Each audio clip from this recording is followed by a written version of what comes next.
I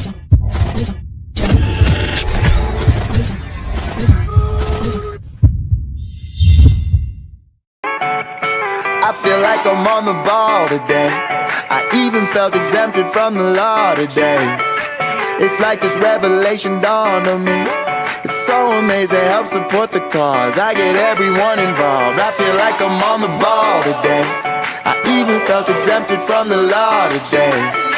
It's like this revelation dawned on me. It's so amazing, help support the cause. I get everyone involved.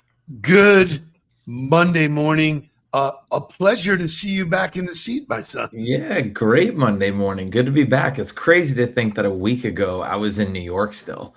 Yeah. Woke up and had a bagel and Nova from Apollo a week ago. And to think that like the last week has been obviously insane with all the things that happened with the hurricane. And then we've had James and Elise and his family staying with us. So it's been a wild week. Glad to be back. Yeah, you know, I'm in talking this morning. You lose perspective of what people in North Carolina and people in Tampa are going through because it's not day to day to us. They're not talking about it so much on the news. It fades. Some other bullshit gets in there. Bing, bing, bing. You know, but you got it real time. They still don't have power.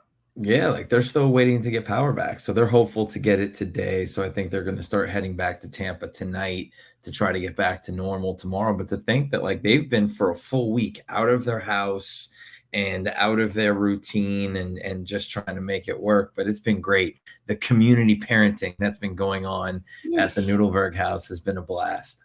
Good for you. Lots of crazy stuff on the weekends always. There's football, there's baseball. You know, as a Met fan, you know, we run into the Dodgers. The Dodgers have not let up a run in 33 innings. Yeah, that's wild. That's playoff baseball, man. Shut out the Padres twice and then shut out the Mets. I think everybody was a little premature on that Subway thing. You know? 1,000%. Right. Yeah, it's cool. It's cool to see baseball really hop in. Obviously, the Dodgers are just so good. But also, I think college football, you know, the games you're getting week in and week out, like the Oregon-Ohio State game was absolutely absurd. You know, and you see Alabama struggle again with another team and squeak one out against South Carolina. But you're seeing the effect of the transfer portal. You're seeing the effect of money involved. You're seeing the effect of a 12-team playoff. You know, you see a team like Ole Miss go down to LSU and they lose. They're essentially eliminated from a playoff contention now with 2 losses. And it's crazy. So it's really cool to see what's happening with college football because it's creating playoff-like games that you don't walk away from the Oregon-Ohio State game going, oh, one of them season's over. You're going, oh, no. Those teams are going to run into each other again, whether it be in the Big Ten championship or whether it be in the playoffs. So it's cool. It's cool to see it happen. You know, I looked at Texas, and I think they are clearly the best team on both sides of the ball. They execute. They're fun to watch. They had, you know, you and I were texting, you know, like we want Arch, you know, yeah. But that kid had a great game. You know? No, he recovered, you know, definitely. I think you saw the rust on him a little bit from being out of game shape, and he was a little bit of a deer in the headlights for the first few drives, but he definitely came around. And so it was cool. Yeah, it was a great weekend for us. We did a lot, obviously having all of the kids here. Wow, look at that. Yeah. Oh, baby Sloan falling asleep on me was just unbelievable. But the picture in the bottom left, we went to a new kids zone called Okie Dokie, which is actually over by Sunrise Harbor. It's right there in that shopping plaza. I saw that.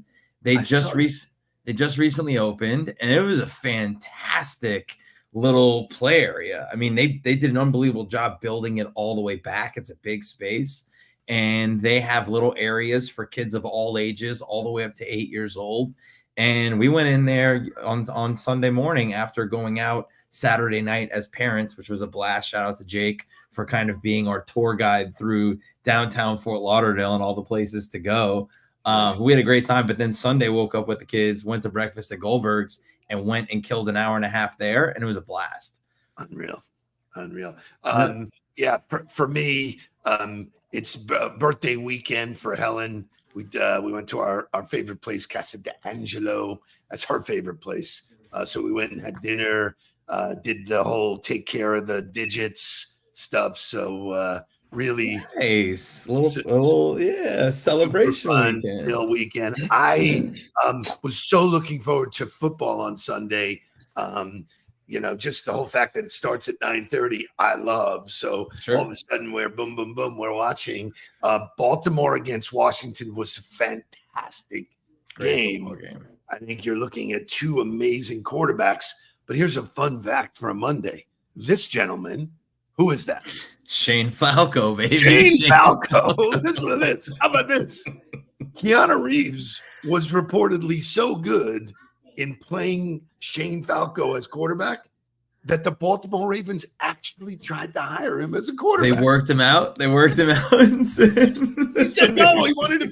He picked acting instead. Man, that's amazing. The fact that you knew that was Shane Falco. Oh man, the replacements. So we had a conversation this weekend about like what were the best sports movies or because we were watching Major League, which by the way, like having like a hurricane break. Wow. Right. Having a hurricane break and then having all the kids in the house created some moments of like, hey, we need to just watch a movie for a while. We watched Wild Thing. We watched The Godfather 2. We watched some great movies over the last 5 days and just got some great content out of it. Unbelievable. All right. Well, I think it's time to wake this thing up. We got a great show. I got some very, very interesting points of view that I want to get from you. So we got some work to do. Shay, wake us up and let's go. Wake up, everybody. Get up, get up, get up, get up. Wake up, come on. Wake up, everybody. Teach a new way. Maybe this and this what you have to say. Wake up, everybody. No more sleeping in there.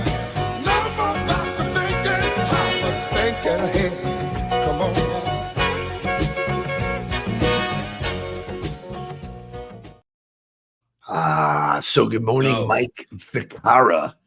And of course, he's celebrating Happy Columbus Day. Is he the most Italian human being you know? 1,000%. I love his content too. Just all the forget about it. So forget about it Friday. We have him as other in the hot seat. So it's and I'm so happy about that because I guess it's Italian Heritage Month, which I didn't really know, but because you had posted about the picture with me and Michael Corleone. I reposted that and just talked about like the similarities to a character in a movie in your life. And then I had posted again this weekend about, or can't you give me a straight answer anymore? When Michael is talking to Tom, right? Like, and that scene was so strong. Wartime consigliere. and Mike commented on it. He was like, I'm assuming all of this Godfather posting is about Italian Heritage Month. So excited to have Mike on the show. He'll be on Friday. As we do every day, we shake the cobwebs off. We start the day with a daily affirmation, which is what winners do. Shay, can you show us? And Mark, will you do us the honors? Your boundaries aren't pushing away friends and family. They're clearing out the gaslighters, emotional manipulators, and toxic energy. Keep standing up for yourself. You're doing exactly what you need to do. Such a great reminder about boundaries and setting the chance, giving yourself the chance to be able to take care of yourself. Because as it said in there, if you're not standing up for yourself, nobody's gonna stand up for you. If you're waiting for somebody else to do it, you'll be waiting a long time. Yeah, a lot of the dialogue I'm having, I'll be with the folks at Right Way today, going up for my every other week session with them. And I'm strictly talking about time boundaries. People are stealing your time. Their number one guy, he's sitting in his room, in his office, and he's complaining to me that everybody is walking in and out of his office. Good morning, blah, blah, blah, blah. And I said, get the fuck up. Right. And I said, listen, you go to a hotel, you put up the do not disturb, baby. Right. Don't knock on the door, man. So I actually stole it from Jake because Jake was talking about being on set when he was in London for Mission Impossible, right? And I was like, so how do they like keep people out? He's like, well, there's a sign on every door, recording in progress. Don't enter. Everybody knows when the sign is up, you can't go in there. It's that simple. Put a sign up. Do not disturb, recording in progress, whatever you got to do to create the boundary for yourself. Here's the funny thing. Exactly right. I'll date myself, but there used to be a dark room where people develop film. You didn't open the door, you ruined the pictures, man. So it's like, hello, man. Just incredible stuff. Funny. So I'm gonna have a little fun. Somebody, Andy Foote, who I follow, and he's been a LinkedIn guy forever. He put something out there. He said, LinkedIn is politically correct. If you don't follow somebody, they don't notify. If you don't accept, they don't notify. So they kind of keep it kind of politically correct, which goes along with this indigenous, whatever the frig they're calling today. People. I don't know. Don't go there. But his question was, if they had a down sign, because everything there is positive. If they had a thumbs down, would you use it? So the topic is really interesting, right? Like the idea that you actually don't get notified if you get blocked or if you get unfollowed or somebody does. They don't tell you when a negative action happens. They only tell you when a positive action happens. Somebody accepts your invite to connect, somebody likes your post, somebody comments, whatever. So really the only way to disagree with somebody is through a comment, which we've talked about on this show. You're not a big fan of. Somebody comes into your space and disagrees with what you're saying that doesn't really know you. You're like, is that necessarily the best time and place to do it? So I think it should, because I think if you're putting your perspective out there, you're putting it out there, sure, to help people and to share your perspective, but also to open a dialogue. It should be to open a dialogue. This is point, counterpoint. Okay. So this is, I didn't think we'd go here, but here's where we're going. Okay. I don't have any problem with the other side. I would love to have a conversation with this guy. It's weak to just post it and disappear. It's weak. Right, sure. You're taking my audience, something I said that I want to share with my audience, and you're taking the contrarian view. I reached out to him. I said, hey, let's talk about it. You didn't even connect with me. You have nothing to do with me. Sure. You didn't earn the right. That would be in real life. This is really good. That would be in real life. We're having a conversation at a party. And you're some wrong. asshole walks in and says, right? So, yeah. Well, so I agree with you. But this is not appropriate. Hi, my name is Steve. I overheard you talking. I'd like to get to know you more so I can offer my opinion is how real adults do it.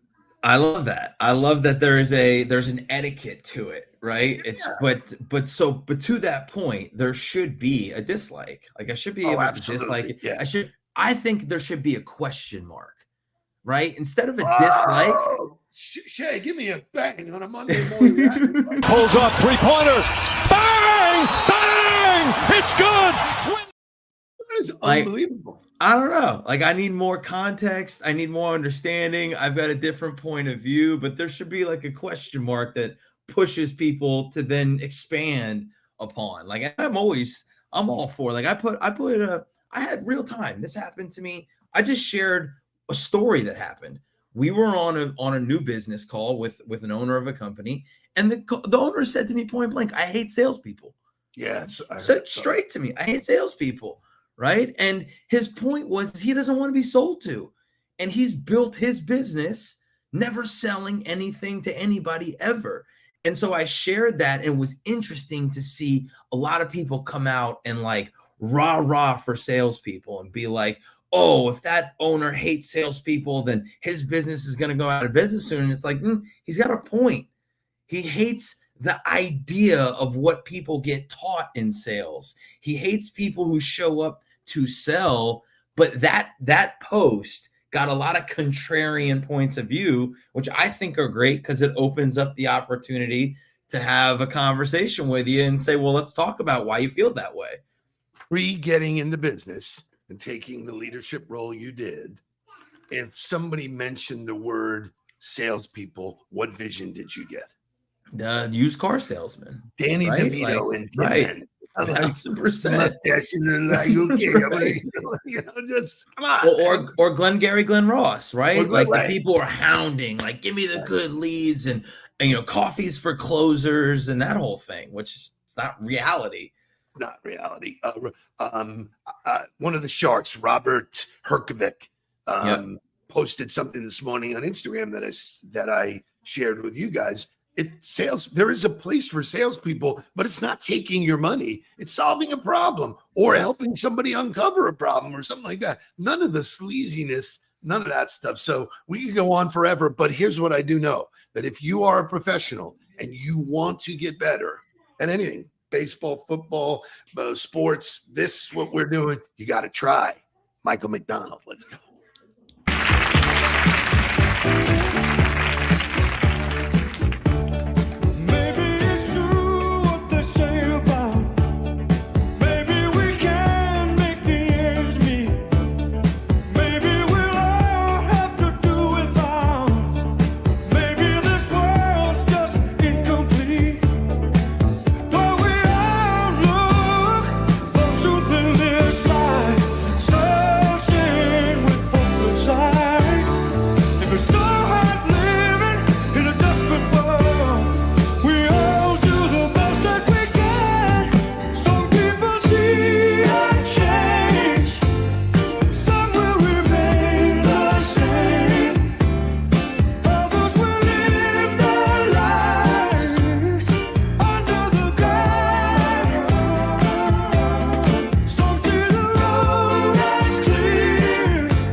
I mean, Scotty gets it right, man. What a the guy influenced so much music, so much good stuff.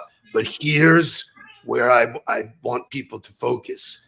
There are clues everywhere. The words in that song is that I'm constantly searching for the truth.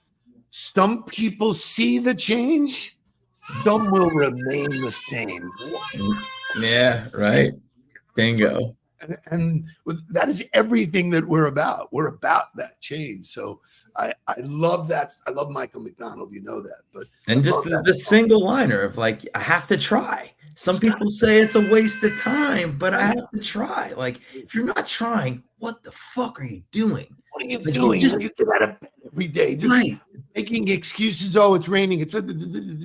So speaking of trying, like, you know, we played golf with Jake on Saturday. We were watching the Rutgers game in the cart. Rutgers gets absolutely blasted by Wisconsin. Greg Schiano, known for creating the slogan for his team, chopping wood, right? But it was just like a great reminder. Like, if you want to chop down the tree, you got to swing the axe. If you're not swinging the axe, you're not doing anything. It might take you 300 chops. It might take you 5 chops. You have no idea, but you got to swing the axe, which is the same thing. I think that what Michael McDonald's saying is you got to try. You got to try. So I did this last week with Jake when he sat in for you. I'll do the same thing. We have 2 subjects left. Right? You know, I always overwrite. The subjects are older children. Right. I want to go with that one. I want to go with the older children are natural born leaders one, because I don't believe in this. Okay. Concept. So billionaires Jeff Bezos and Elon Musk are oldest children. Firstborns often have 2 leadership traits that help them succeed in business. Yes. So the two traits that it gave were accountability, I think, and ability to accept critical feedback better. Correct. Oh, right. They can be coached. Right. So our first thing I want to debunk, I don't think there's natural born leaders. Okay. Great leadership is a conglomerate of skills that need to be developed. Certain conditions and certain traits lend you a better opportunity to be a leader, but you still got to develop the skills. Nobody's just born into being a great leader. Being a firstborn child absolutely helps you become a better leader because, number one, you always know that the younger kids are treated easier. It's always tougher for you than for all of the kids that come after you because you're the first one. You're the first. You're the first. It's harder. And you're the first in anything. It's always harder for you. And so, like, that's just, you accept that as a reality. Well, let me jump off that for a second. You know, people say, oh my God, you get up so early. I was getting up at 4:30. I'm the first one up. It's hard. There's a benefit to being first. Right. You see my email before you see anything else. So it's, 1,000%. And then I think the ability to accept critical feedback or being coachable for sure happens more for the older siblings, because it's a more critical environment. It's more, everything's tougher. So when it's tougher for you, you get coached a little bit differently. You get a little bit different standard. You get a little bit different expectation because you were the first one, and that's just the nature of the game. So you get more of that, which I think conditions you to more of it. I would always say, like, people were I think a lot of people who get into the coaching profession then go, oh wow, like the expectation here and the feedback that you're getting is harsh, it's critical, it's tough. I was fine with that because that was the world that I grew up in. High standards, high expectations, and feedback, and real, real, transparent criticism the whole way. So I was okay with that. So it didn't deter me from it. I think that's because I was an older child, not because. So I think there are some benefits to it. Right. And I do think that those two things are important. One of the things I love that these authors do is make it absolute. I agree. Yeah, it's clickbait. There's no natural. I think it depends on the setting that you're in. You can have people who don't create boundaries and don't create aspirations. And, you and I had a very unique relationship. I told you early on, you were in my life. I wasn't in yours. Yeah. And that was like, now, when I play that out, you created the same relationship with Jake because of that dynamic. So Jake is a leader because you wouldn't have it any other way. You said, hey, man, you're coming with me. Get your shit together. No, that's what you're doing with your boys, both of them. Why do your kids act great when we go out? Because they don't play around. You don't mess around. You set. I mean, I don't know. It's a stretch to say that Julian acts great. Why, because he's been thrown out of every restaurant he's been in. I think that's your grandparent perspective coming. I love that kid. Leave him alone, man. That's awesome. Disparage my boy. And I wrote about leadership this morning, right? To me, you post every day on every LinkedIn? day. And Really? to me, real leadership, contrary to other opinions, real leadership comes down to just owning the fact that you have an effect on other people, taking responsibility for that. Whether you want to admit it or not, you have an effect on everybody around you. And if you choose to make that positive, you're a leader. Don't care what position you're in, don't care what industry you're a leader. If you choose to affect people positively all day long, you're a leader, and that will offer you all the other opportunities to develop the skills. I'm glad you said that, because for me, in the days when I was in the cell phone business, I said, man, people will follow me anywhere. I said, right. But once we get there, I don't know what the hell I'm doing. So it's like, I have to learn what to do. Right. Which is the responsibility part. I already had the first part, which we talk about the leadership skills. But I think the number one thing, and we can leave it here, that I notice in all of the great leaders, including you, are that they are incredibly self-aware of how they show up in other people's lives. 1,000%. So really take responsibility for that. Great start to the week. Awesome stuff. Yes. Mike Vaccaro will be here on Friday. Make sure he's just started his own cigar line, Guido Cigars. I can't wait. Yeah, it's so awesome. And he's got great content around it. Like, if you're not following Mike, you should definitely follow. It's cool to hear the story, how he hooked up with the cigar producer and everything. And he'll be here Friday to tell that. This is a normal lineup for us this week. You're back tomorrow with Jake. I'm on Wednesday with Lori, which will be a ton of leadership content. She's already sent us a ton of stuff to talk about. Thursday, I'll be here with Jake, and then Friday, you'll be here with Mike. So back to a normal week. Back to a normal week. Lots of stuff going on. I'll be back with Maria Ortiz and her Aflac group kicking off taking them into fourth quarter. So lots of good stuff going on. If you want more, Mark, what would they do? If you want more, if you have a desire to grow, all you have to do is ask. Go to ontheball.co. Go check out all the different ways we offer people and organizations to get 1% better every day, because if you don't ask, you don't get fed. So if you enjoyed the conversation and you want more, go to ontheball.co and let's figure out how we can help you. Guys, great to see you. We'll see you tomorrow. Let's get down to business. Down to business. Please don't worry about me. I'm about to let my heart speak. My friends keep telling me to leave this. So let's get down to business. Let's get down to business.